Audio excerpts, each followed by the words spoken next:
নদীর তীরে বাঁশির সুর, আজ থেমে গেছে নিঃশব্দ নূর।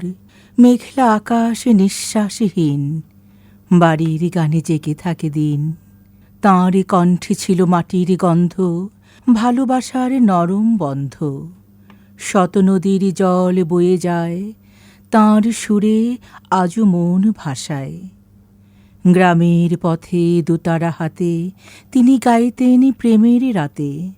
দুঃখের মাঝে আনন্দ খুঁজে মানুষের মায়া রাখতেন বুকে। চলুক না সময়, ম্লান হোক আলো, তবু তাঁর গানে মাটির ভালো। বাড়ি সিদ্দিকী রয়েছেন জীবন্ত, সুরের সুপানে অনন্ত। বারী সিদ্দিকী, পুরো নাম আব্দুল বারী সিদ্দিকী। তিনি একাধারে সঙ্গীত শিল্পী, গীতিকার এবং বংশীবাদক। তিনি মূলত গ্রামীণ লোকসঙ্গীত ও আধ্যাত্মিক ধারার গান করতেন। তার গাওয়া অসংখ্য গানের মধ্যে সুয়াচান পাখি, আমার গায়ে যত দুঃখ সয়, ৩.৫ হাত কবর, পূবালি বাতাসে, তুমি থাকো কারাগারে, রজনী, ওগো ভাবিজান, নাও বাওয়া মদ্য লোকের কাম, মানুষ ধরো মানুষ ভজ গানগুলো সবচেয়ে বেশি জনপ্রিয়। রশিদ উদ্দিনের লেখা মানুষ ধরো মানুষ ভজ গানটি বারী সিদ্দিকীর গাওয়া একটি বিখ্যাত বাউল গান।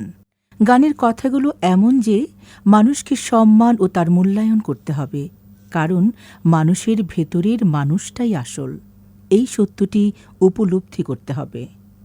শুনব আয়োজনের প্রথম গানটি।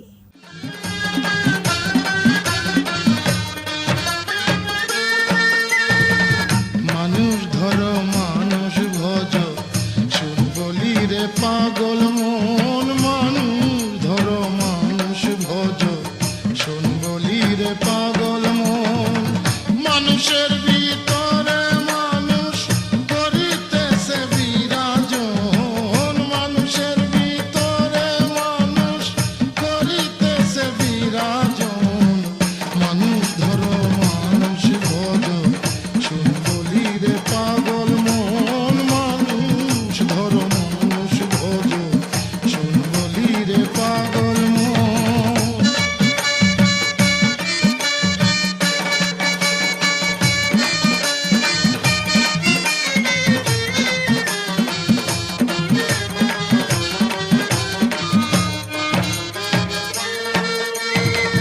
মানুষ কি আর এমনি বটে, যার চরণে জগৎ লুটে।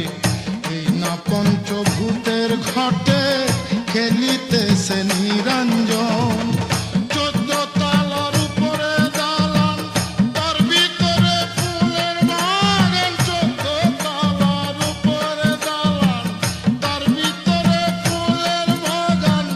লাইলি আর মজনু দেওয়ান সুখেই করেছে আসন। লাইলি আর মজনু দেওয়ান সুখেই করেছে আসন। মানুষ ধরো মানুষ ভজ, শুন বলি রে পাগল মন। মানুষ ধরো মানুষ ভজ, শুন বলি রে পাগল মন। বারী সিদ্দিকী ১৯৫৪ সালের ১৫ নভেম্বর নেত্রকোনা জেলায় এক সঙ্গীতজ্ঞ পরিবারে জন্মগ্রহণ করেন। শৈশবে পরিবারের কাছেই তার গান শেখায় হাতেখড়ি হয়। মাত্র ১২ বছর বয়সেই নেত্রকোনার শিল্পী ওস্তাদ গোপাল দত্তের অধীনে তার আনুষ্ঠানিক প্রশিক্ষণ শুরু হয়। তিনি ওস্তাদ আমিনুর রহমান, দবির খান, পান্নালাল ঘোষ সহ অসংখ্য গুণী শিল্পীর সরাসরি সান্নিধ্য লাভ করেছিলেন। ওস্তাদ আমিনুর রহমান একটি কনসার্টের সময় বারী সিদ্দিকীকে দেখেন এবং তাঁকে তার কাছে গান শেখার জন্য প্রস্তাব দেন। তাঁর প্রস্তাবে রাজি হয়ে পরবর্তী ৬ বছর ধরে তিনি ওস্তাদ আমিনুর রহমানের কাছে সঙ্গীতে তালিম নেন। ৭০-এর দশকে জেলা শিল্পকলা একাডেমির সঙ্গে যুক্ত হন বারী সিদ্দিকী। ওস্তাদ গোপাল দত্তের পরামর্শে ক্লাসিক্যাল মিউজিকের উপর পড়াশোনাও শুরু করেন। এক সময়ে তিনি বাঁশির প্রতি আগ্রহী হয়ে ওঠেন এবং বাঁশির ওপর উচ্চাঙ্গ সঙ্গীতে প্রশিক্ষণ নেন। ৯০-এর দশকে ভারতের পুনে গিয়ে পণ্ডিত ভিজি কার্নাডের কাছে তালিম নেন। দেশে ফিরে এসে লোকগীতির সাথে ক্লাসিক মিউজিকের সম্মিলনে গান গাওয়া শুরু করেন। বারী সিদ্দিকী গোপাল দত্ত এবং ওস্তাদ আমিনুর রহমানের কাছ থেকে লোক এবং শাস্ত্রীয় সঙ্গীতে শিক্ষা গ্রহণ করেন। বংশীবাদক বারী সিদ্দিকী কথাসাহিত্যিক ও চিত্রনির্মাতা হুমায়ূন আহমেদের প্রেরণায় ৯০ দশকে সঙ্গীত জগতে প্রবেশ করেন এবং অল্পদিনে বিরহ বিচ্ছেদের মর্মভেদী গানের মধ্য দিয়ে সাধারণ মানুষের হৃদয় জয় করে নেন। ১৯৯৫ সালে বারী সিদ্দিকী প্রখ্যাত সাহিত্যিক হুমায়ূন আহমেদের রঙের বাড়ই নামের একটি ম্যাগাজিন অনুষ্ঠানে দর্শকের সামনে প্রথম সঙ্গীত পরিবেশন করেন। এরপর ১৯৯৯ সালে হুমায়ূন আহমেদের রচনা ও পরিচালনায় নির্মিত শ্রাবণ মেঘের দিন চলচ্চিত্রে ৭টি গানে কণ্ঠ দেন। এর মধ্যে শুয়াচান পাখি গানটির জন্যে তিনি আকাশচুম্বী জনপ্রিয়তা অর্জন করেন। শুয়াচান পাখি গানটি লোককবি উকিল মুন্সির লেখা। ১৯৯৯ সালে প্রয়াত শিল্পী বারী সিদ্দিকীর গাওয়া এবং হুমায়ূন আহমেদের পরিচালনায় শ্রাবণ মেঘের দিন চলচ্চিত্রের একটি অবিচ্ছেদ্য অংশ হয়ে ওঠে, যা গানটিকে ব্যাপক জনপ্রিয়তা এনে দেয়। বারী সিদ্দিকী এই গানের মধ্য দিয়ে সারা দেশে পরিচিতি লাভ করেন।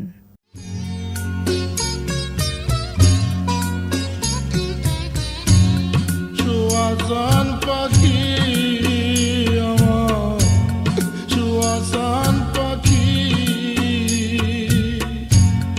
আমি ডাকিতাছি তুমি ঘুমাইছো নাকি? আমি ডাকিতাছি তুমি ঘুমাইছো নাকি?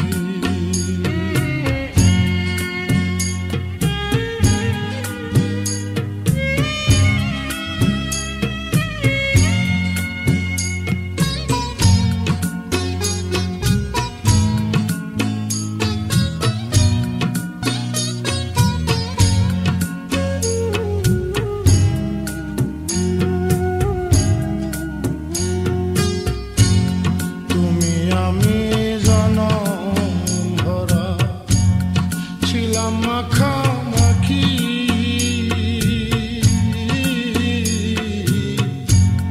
তুমি আমি জনম ভরা ছিলাম মাখামাখি, আজ কেন হইলে নীরব?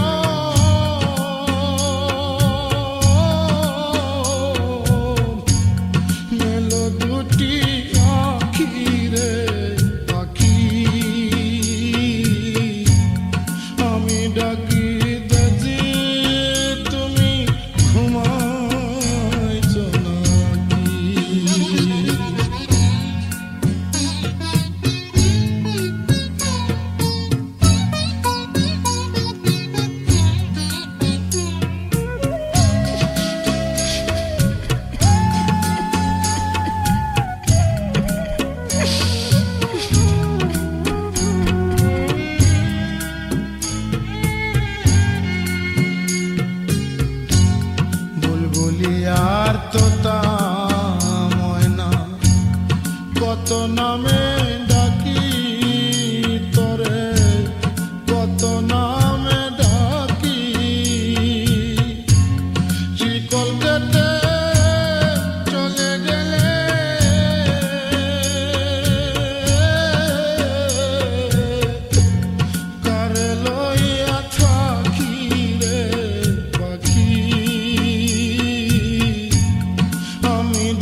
১৯৯৯ সালে জেনেভায় অনুষ্ঠিত বিশ্ববাসী সম্মেলনে ভারতীয় উপমহাদেশ থেকে একমাত্র প্রতিনিধি হিসেবে বারী সিদ্দিকী অংশগ্রহণ করেছিলেন।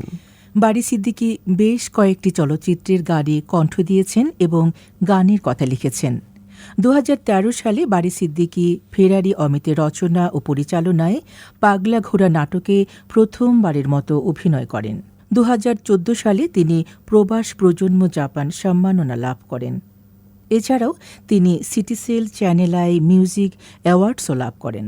২০১৭ সালের ১৭ নভেম্বর রাতে হৃদরোগে আক্রান্ত হলে তাকে ঢাকার একটি বেসরকারি হাসপাতালে ভর্তি করা হয়।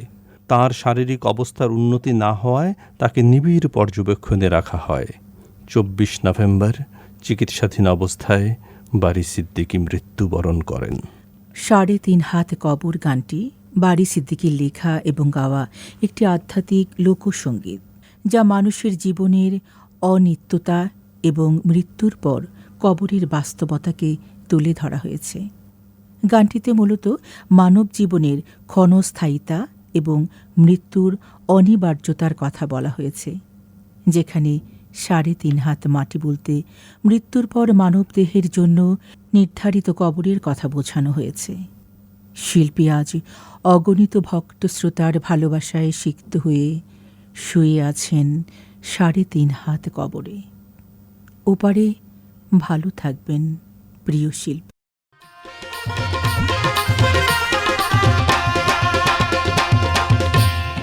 আমি একটা জিন্দা লাশ, কাটিস না রে জংলার বাঁশ। আমার লাগা 3.5 হাত কবর খুঁড়িস না। আমি পীড়িতের নলে পড়া, মরার পরে আমায় করিস না তোরা, মরার পরে আমায় করিস না।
যায় নাচে না দেখে শুধু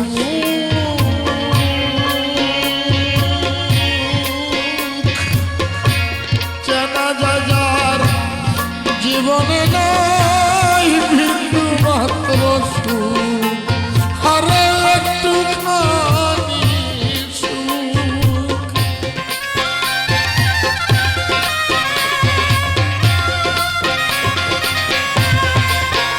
হায়রে প্রেমে পড়া যায় নাচে না দেখে শুধু